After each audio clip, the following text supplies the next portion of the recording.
যে মৃত্যুর মুরাকাবা। এটা সব বুজুর্গদের একটা সবে, যে মাঝে মাঝে চোখটা বন্ধ করে কিছুক্ষণ মৃত্যুর কথা স্মরণ করা, মৌতের কথা স্মরণ করা, যে একদিন এই ব্যস্ততম এই জিন্দেগি আমার স্তব্ধ হয়ে যাবে। নবীজি সাল্লাল্লাহু আলাইহি সাল্লাম বলেছেন, আকসিরু যিকরা হাদিমিল লাযযাত, আমার উম্মত এই জিহ্বা যেটা আজকে তোমাকে হাজারো আইটেমের স্বাদ বলে দেয়, গরুর গোশতের আলাদা, খাসির গোশতের আলাদা, মুরগির গোশতের আলাদা, হরেক রকম মাছের স্বাদ আলাদা, একদিন সত্য সত্য এই জিহ্বা স্বাদ স্তব্ধ হয়ে যাবে। তোমার চোখের পলক, হাতের স্পন্দন, হৃদয়ের স্পন্দন সব ঠান্ডা হয়ে যাবে, স্তব্ধ হয়ে যাবে।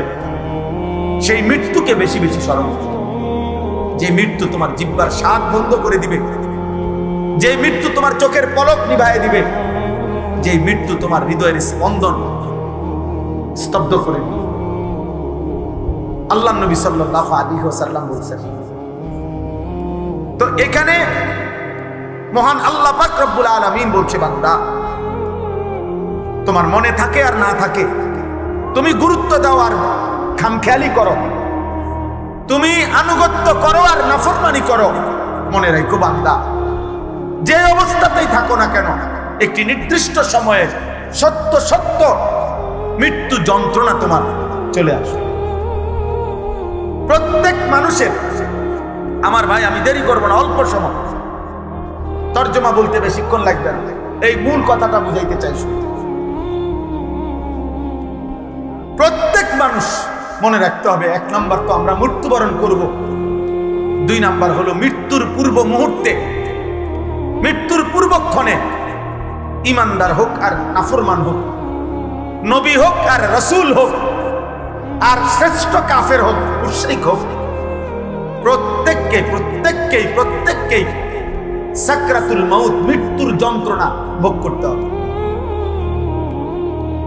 ওয়াজাআত সাকরাতুল মাউত, সমস্ত মাখলুকের মৃত্যুর পূর্ব মুহূর্তে মৃত্যুর যন্ত্রণা হয়, এটাকে সাকরাতুল মাউত বলে, সাকরাতুল মাউত বলে। তিনি নবী হন, তাকেও সাকরাতুল মাউত, মৃত্যুর যন্ত্রণা ভোগ করতে হবে। আবার সে নাফরমান, পাপী, কাফের, মুশরিক হোক, তাকেও মৃত্যুর যন্ত্রণা ভোগ করতে হবে। কিন্তু পার্থক্য হইল, একজন মুমিন, একজন মুত্তাকি, একজন ইমানদারের মৃত্যু যন্ত্রণা যখন শুরু হয়, তখন সে খুশিতে, আনন্দে আরো উৎফুল্ল হয়ে যায়, যে হ্যাঁ, আমার মালিকের সাথে, আমার বন্ধুর সাথে মুলাকাতের সময় হয়ে গেছে। আল মাউতু জাসরুন ইউসিলুল হাবিব ইলাল হাবিব। ইমাম কুরতুবী রাহমাতুল্লাহ আলাইহি তার কিতাব আত-তাযকিরা ফি আহওয়ালিল মাউতা ওয়া উমুরিল আখিরা কিতাবে লিখছেন, মৃত্যু হলো একটা পোল, একটা ব্রিজ, একটা সাঁকো, যেই সাঁকো, যেই ব্রিজের এই পারে মুমিন মুত্তাকি, ওই পারে মহান আল্লাহ, এপারের মুমিনের বন্ধু, ওই পারে যিনি দাঁড়িয়ে আল্লাহ, ওই পারের যিনি আল্লাহ, এপারে তার বন্ধু মুমিন। এই ব্রিজটাই শুধু পার হওয়া বাকি, এই ব্রিজটা অতিক্রম করলেই এপারের বন্ধু ওই পারের বন্ধু মালিকের সাথে মিলবে। ইউসিলুল হাবিব ইলাল হাবিব, হাবিব হাবিবের সাথে, বন্ধু বন্ধুর সাথে মিলিত হবে। আল্লাহ রাসূল সাল্লাল্লাহু আলাইহি ওয়াসাল্লাম বলেন, ইমাম কুরতুবী রাহমাতুল্লাহ আলাইহি বলেন, আর সেই পোলটাই হলো মৃত্যু।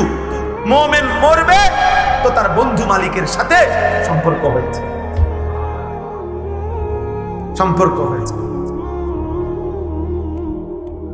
তো মুমিনের সাকরাতুল মাউত, মৃত্যু যন্ত্রণা হবে, কিন্তু তার মধ্যে তার উৎফুল্ল, কিন্তু মৃত্যুর যে যন্ত্রণা, কষ্ট, এটা তাকে ভোগ করতে হবে। যত বড় ইমানদারি হোক, তিনি রাসূল হোক, তিনি নবী সাল্লাল্লাহু আলাইহি সাল্লাম, তাকেও। এজন্য হাদিসের মধ্যে আছে, বিশুদ্ধ হাদিস, আল্লাহর নবী সাল্লাল্লাহু আলাইহি ওয়াসাল্লামের স্ত্রী আম্মা জান আয়েশা রাদিয়াল্লাহু তাআলা আনহা, তিনি বর্ণনা করছেন, ইন্তেকালের পূর্ব মুহূর্তে নবীজি সাল্লাল্লাহু আলাইহি সাল্লামের যখন মৃত্যু যন্ত্রণা, সাকরাতুল মাউত শুরু হয়েছে, আম্মা জান আয়েশা তখন সামনে আয়েশা রাদিয়াল্লাহু তাআলা আনহার বুকের মধ্যে নবীজির মাথা মুবারক। এই অবস্থায় নবীজি, হযরত আয়েশা রাদিয়াল্লাহু তাআলা আনহা বলেন, নবী সাল্লাল্লাহু আলাইহি সাল্লামের কপাল মুবারক ঘামে ভিজে গেছে। আমি একটা বাটির মধ্যে করে পানি এনে দিলাম। আম্মা জান আয়েশা বলেন, বারবার নবীকে দেখছিলাম, আল্লাহ নবী সাল্লাল্লাহু আলাইহি সাল্লাম তার ডান হাত মুবারক ওই পানির মধ্যে ভিজাইতেছে আর কপাল মুছতেছে আর দোয়া করতেছে, আল্লাহুম্মা আইন্নি আলা সাকারাতিল মাউত। আয় আল্লাহ, মৃত্যু যন্ত্রণার এই মুহূর্তে আপনি আমাকে সাহায্য করেন। আল্লাহুম্মা হাফফিন আলাইয়া সাকারাতিল মাউত। আল্লাহ, আমার মৃত্যু যন্ত্রণা সহজ করে দেন। এরপরে বলছেন, লা ইলাহা ইল্লাল্লাহ, আল্লাহ আপনি ছাড়া কোনো ইলাহ নাই। ইন্না লিল মাউতি সাকারাত, হায় মৃত্যুর বড় ভারী যন্ত্রণা। এই কথা বারবার বলতেছে, অথচ তিনি মুহাম্মদুর রাসূল সাল্লাল্লাহু আলাইহি ওয়াসাল্লাম, অথচ তিনি নিষ্পাপ, তিনি মাসুম, তিনি নিষ্পাপ। অতএব প্রত্যেককে মৃত্যু যন্ত্রণা ভোগ করতে হবে, ইমানদার হলেও না। কিন্তু ওই যে বললাম, ওনার এই যন্ত্রণা হচ্ছে ঠিক আছে, কিন্তু ওনার এই যন্ত্রণার মধ্যেই তিনি রব্বুল আলামিনের মুলাকাতের স্বাদ পাচ্ছিলেন। এজন্য ওই হাদিসের মধ্যে এটাও আছে যে নবীজি সাল্লাল্লাহু আলাইহি সাল্লাম এরপরে এই দোয়াগুলো পয়রা বারবার বলতেছিলেন, বালির রফিকাল আলা, বালির রফিকাল আলা, বরং আল্লাহর সান্নিধ্য, বরং বন্ধুর সান্নিধ্য, বরং বন্ধুর সান্নিধ্য। হাদিসের ব্যাখ্যার মধ্যে আছে, এই বরং বলতেছে কেন? বরং বন্ধুর সান্নিধ্য মানে কি? মানে বুঝাইতেছেন মালাকুল মউত আজরাইল ওনাকে বলতেছিলেন, ইয়া রাসূলুল্লাহ, দুনিয়ায় আর কয়দিন থাকবেন নাকি রবের কাছে যাবেন? তা আল্লাহর নবী বলতেছেন, বরং বন্ধুর কাছেই যেতে। কষ্ট হোক, সাকরাতুল মউত হোক, তো মুলাকাত চাই মালিক, মুলাকাত চাই বন্ধু। এই জন্য আমরা কিতাবে পড়ছি হযরত ইব্রাহিম আলাইহিস সালাম, ওনাকে মালাকুল মউত আজরাইল আসছে, আয়েশা বলছে, আপনার জান কবজ করতে চাই, আপনি অনুমতি দেন। হাদিসের মধ্যে আছে প্রত্যেক নবীকে মৃত্যুর পূর্বে মালাকুল মউত জানায়, অনুমতি চায়। অনুমতি না নিয়ে কোনো নবীর জান কবজ করা হয় নাই। তো ইব্রাহিম আলাইহিস সালাম বললেন, আজরাইল, আমার একটা ছোট্ট প্রশ্ন আছে আল্লাহর কাছে, তুমি একটু জিগায় আসো। যাও, তুমি জিগাও। তো আজরাইল মালাকুল মউত বলছে, আচ্ছা বলে। তো তুমি গিয়া বলবা আল্লাহর কাছে, আয়াকবিজুল খলিল রূহা খলিলিহি, আল্লাহকে জিজ্ঞাসা করবা গিয়া যে ইব্রাহিম জানতে চাইছে কোন বন্ধু কি বন্ধুর জান কবজ করে? বন্ধু বুঝি বন্ধুরে মেরে লাগে? আমি না আপনার বন্ধু? ইব্রাহিম আলাইহিস সালাম কার বন্ধু? কথা বলে না, আল্লাহর বন্ধু কিনা? তো ইব্রাহিম আলাইহিস সালাম বলতেছে, যাও গিয়া জিগাও কি বন্ধু এটা, বন্ধু বন্ধুরে মারতে পারে? বন্ধু বুঝি বন্ধুর জান কবজ করে? সুবহানাল্লাহ। আল্লাহ তাআলা তখন বললেন, জিবরাইল, আরে আজরাইল, মালাকুল মউত, তাহলে এক কাজ করো, তোমারে আমি আরেকটা প্রশ্ন করতেছি ইব্রাহিমকে বলার জন্য, তুমি হেঁটে গিয়া কও, যাও, আবার যাও। মালাকুল মউত এসে এবার ইব্রাহিম আলাইহিস সালামকে বললেন, আপনার কথার জবাবে আল্লাহ তাআলাও একটা প্রশ্ন করছেন, আপনি হেটার উত্তর দেন। তো বলছে কি? তো আল্লাহ তাআলা জানতে চাইছেন, আয়াকরাহুল খলিল লিকা খলিলিহি, বন্ধু কি তাহলে বন্ধুর মুলাকাত সাক্ষাৎ চায় না? বন্ধু কি বন্ধুর সাক্ষাৎ পছন্দ করে না? তাইলে ইব্রাহিম আলাইহিস সালাম বুঝছে, হায় হায়, এ তো মারা না, এ তো বন্ধুর মুলাকাত, এ তো মৃত্যু না রে, এ তো আমার সেই মালিকের মুলাকাত। পুরাটা জীবন আমি যার জন্য পরীক্ষা দিছি, যার জন্য আমি নমরুদের আগুনের কুণ্ডলিতে পড়লাম, যার জন্য আমার জীবনটা নবীদের মধ্যে সবচেয়ে বেশি অঞ্চল ছাড়ছে, হিজরত করছেন, এলাকা ছাড়ছে বেশি ইব্রাহিম আলাইহিস সালাম। তো সে তো বন্ধুর মুলাকাত। এজন্য দোস্ত, প্রথমে কথাটা বুঝাইতে চাইলাম যে মৃত্যুর যন্ত্রণা প্রত্যেকের হবে, বাকি মুমিন মুত্তাকি ইমানদার তার মৃত্যু যন্ত্রণা তার আনন্দের বিষয়।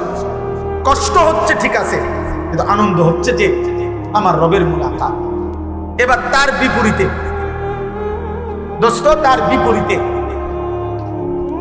সাকরাতুল মউত যদি কোনো নাফরমানের শুরু হয়, পাপী, তো তাফসীরের মধ্যে আছে প্রত্যেক মানুষকেই তো বললাম মৃত্যু যন্ত্রণা ভোগ করতে হবে।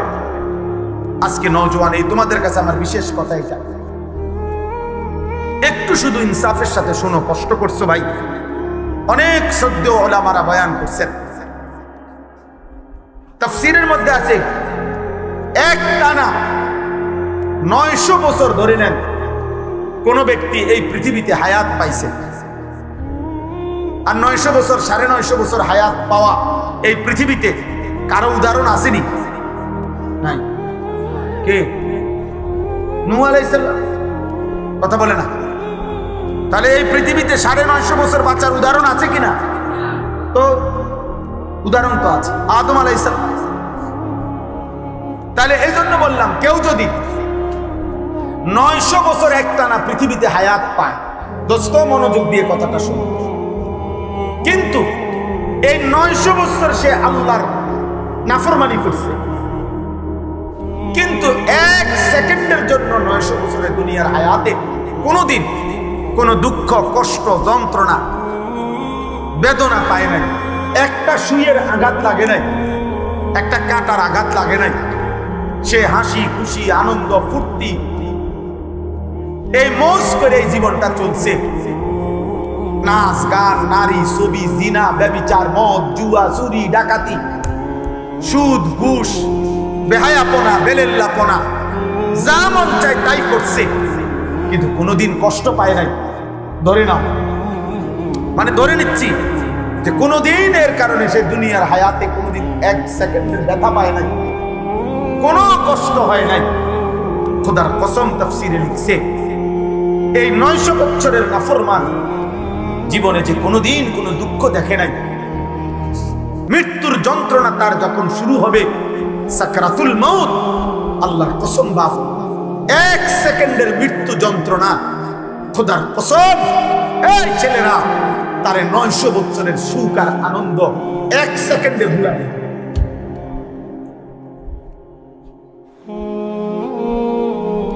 কবরের আযাব পরে, জাহান্নামের আযাব পরে, হাসরের আযাব দোস্ত আমার পরে, এগুলো তো আছে সামনে, কিন্তু 1 সেকেন্ডের মৃত্যুর যন্ত্রণা এখনো জান কবজ হয় নাই, শুধু মৃত্যুর যন্ত্রণা শুরু হয়েছে। নাফরমান 1 সেকেন্ডের মৃত্যু যন্ত্রণায় 1000 বছরের আনন্দ ভুলে যাবে, আর কোনোদিন মনে পড়বে না তার যে জীবনে সে কোনোদিন সুখ দেখছে কিনা, সুখ দেখেছে কিনা। কাল্লা ইযা বালাগাতিত তারাকি ওয়া কিলা মান রাক ওয়া যান্না আন্নাহু আল-ফিরাক ওয়ালতাফাতিস সাকু বিস-সাক ইলা রাব্বিকা ইয়াওমা ইদিনিল মাসাক। আল্লাহ বলেন, নাফরমানের জান কবজের সময় মালাকুল মউত আজরাইল কলিজার থেকে তার রূহটা টান দিয়া ছিঁড়ে ফেলবে, আর ছিঁড়ে ফেললেই কণ্ঠনালীর কাছে আইসা, তারাকি মানে কণ্ঠনালীতে আইসা বিঁধে যাবে, রূহটা আটকাইয়া যাবে। এরপরে খোদার কসম, তাফসীরের মধ্যে লিখছে, নাফরমানের জান, রূহ, মালাকুল মউত আজরাইল টাইনা হেসরাইয়া কোন কাবাব, কোন শিকের মধ্যে যদি গোশত লাগানো থাকে, সেখান থেকে যদি শেষ গোশতের অংশগুলো টাইনা টাইনা সিরা সিরা বাহির করে, কোন গরম কিছুর মধ্যে যদি তুলা লাগে, তো তুলা যদি টাইনা টাইনা বের করে, কোন ব্যান্ডেজ থেকে যদি তুলা ছিঁড়ে ছিঁড়ে বের করে, আল্লাহর কসম নবী বলছে, উম্মত মালাকুল মউত আজরাইল নাফরমানের রূহটা শরীর থেকে এইভাবে টাইনা টাইনা ছিঁড়া ছিঁড়া বাইর করে। ফালাউলা ইযা বালাগাতিল হুলকুম ওয়া আনতুম হিনাইযিন তানজুরুন ওয়া নাহনু আকরাবু ইলাইহি মিনকুম ওয়ালাকিন লা তুবসিরুন ফালাউলা ইন কুনতুম গায়রা মাদিনিন তারজিউনাহা ইন কুনতুম সাদিকিন আল্লাহ বলে নাফরমানের কণ্ঠনালীতে যখন তার রূহটা এসে আটকাইয়া যাবে, চারিপাশের আত্মীয় স্বজন তখন দেখতে থাকবে। আল্লাহ বলেন আমিও তো দেখতেছি, আমিও তো সামনেই আছি। আল্লাহ তখন চ্যালেঞ্জ করে বললেন, হে নাফরমান পাপী, তোর আত্মীয় স্বজনকে বলো না এই মুহূর্তে তোমারে মালাকুল মউত আজরাইল থেকে ফিরাইয়া রাখবে।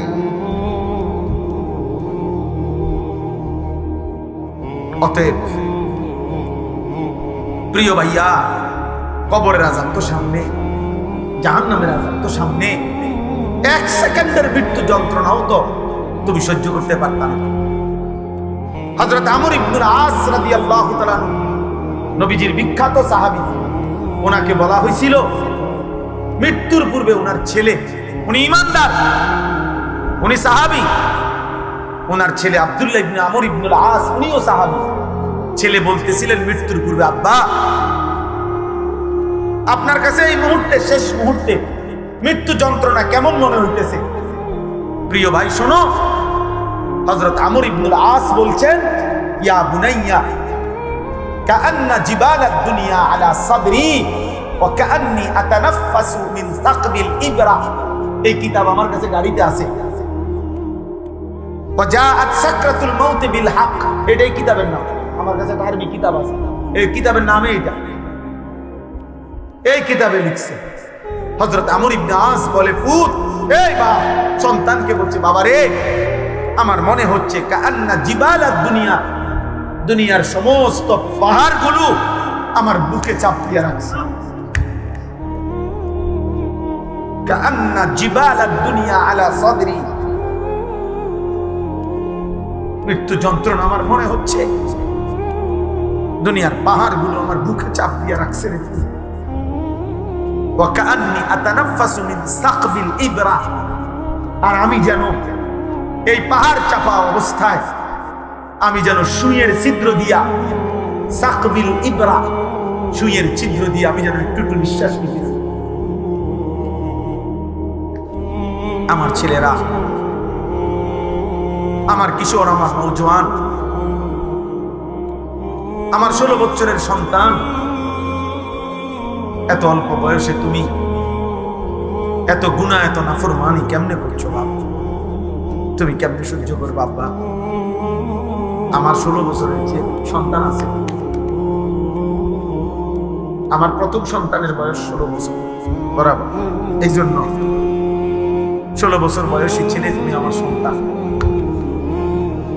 তার চাইতে একটু বয়স্ক, একটু বেশি যাদের বয়স 18, 20, 22, 25, প্রিয় সন্তান, তুমি আমার ছোট ভাই। তুমি বলো, গত 365 দিনে তোমরা কোনদিন যারা ফজরের নামাজ পড়ো নাই, আমার সন্তান, কেমনে তুমি মৃত্যুর এই যন্ত্রণা সহ্য করো? বলো।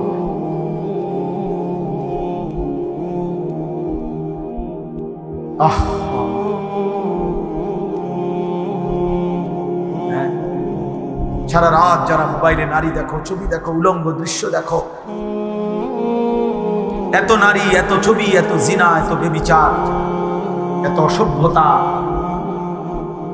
নিজের হাত যারা নিজের লজ্জাস্থানে গুনাহের কাজে ব্যবহার করছো, কি করছো? আমি যে এর চাইতে বেশি আর বলতে পারছি না। আমি যদি একলা পাইতাম যুবক, তোমার আমি একলা আরো অনেক কিছু পেতাম। আমার উস্তাদ বসা, মুরব্বি বসা, ওলামা বসা, বয়স্ক বসা, আমার জিন্দেগির ফিকির এটা, আমার রাত দিনের মেহনত এটা, মুসলমানের কিশোর ফিরবে। বলো ভাইয়া, তোমরা কি হিসাবে? অগণিত ছেলের চেহারা দেখলেই বোঝা যায় বাপ। আজকের সারা দিনে যারা এক ওয়াক্ত নামাজ পড়ো নাই, হায় মুসলমানের সন্তান, কেমনে পারে?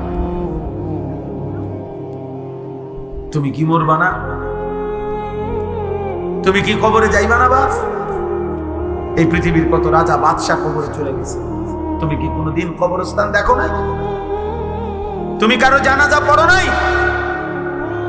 তুমি কি কোনো মানুষের লাশ দেখো নাই? আমি 5 দিন আগে আমার জ্যাঠার সাথে কথা বলে আসছি বাড়িতে।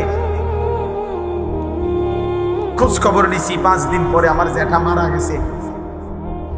আমি জ্যাঠার দিকে তাকাইয়া বাড়িতে গিয়া দেখছি এই সেই মানুষটা যার সাথে আমি কথা বলছি উনি নাই, চুপ হয়ে গেছে, হাত নড়ে না, পাও নড়ে না। আমি জানাজা পড়াইছি আমার জ্যাঠার, তো জানাজার আগে আমি আমার জ্যাঠার কবরটা খালি, তখন কবরে রাখে নাই। আমি কবরের দিকে তাকাইয়া অনেকক্ষণ 8-10 মিনিট হলো আমার বাবার কবরের পাশে আমার জ্যাঠার কবর। আমার আব্বা আগে ইন্তেকাল করছে। আমার জ্যাঠার কবরের দিকে তাকাইয়া অনেকক্ষণ খালি কবরের দিকে তাকাইয়া ছিলাম। তাকাইয়া আমার মনে হইল কবর যেন আমার ডাক দিয়ে বলছে, আমি